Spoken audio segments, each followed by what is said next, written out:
I know I've been changed. The angels in heaven signed my name. We freed ourselves from slavery, y'all. Here's the story.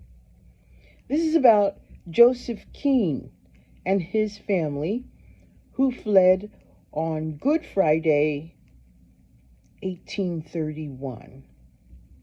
Now, Joseph Keene was an experienced water worker. He was a black sailor.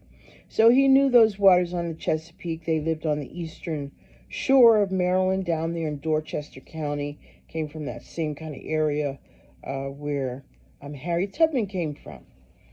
So on Good Friday in 1831, he got himself a logboat canoe.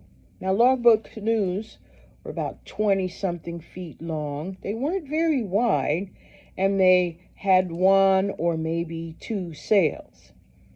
Anyway, he put himself in this boat and his heavily pregnant wife, Nelly, heavily pregnant. So that means she was like 7 or 8 months pregnant, right? And there's 7 children, ages 3 to 15. And they set out. You wonder, did they travel during the day or did they only travel at night? If they traveled during the day, you imagine they would have to be covered because even though it was a holiday weekend, I imagine it was still pretty active on the water since that was the major way that goods were moved in the early 1800s. And can you imagine being that heavily pregnant and having to lay down in the bottom of the boat for hours at a time? Can you imagine that? But they had to go, said about 140 or 150 miles till they could get to freedom. They went up the Chesapeake. Sometimes I imagine they were hugging the shoreline, and sometimes they were in open water. And we hope the Lord sent them good winds so the sails could work. But if he didn't, then they would have to use the paddles, the oars, to keep going. But keep going they did.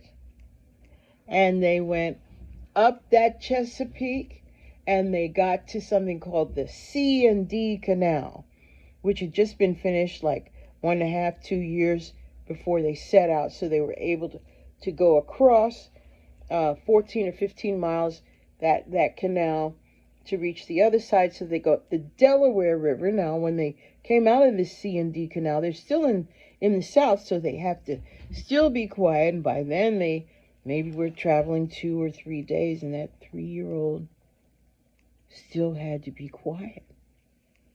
And they still had to be laying in the bottom of the boat if they were traveling during the day, which we assumed that they must have done some of that because they were intent on being free.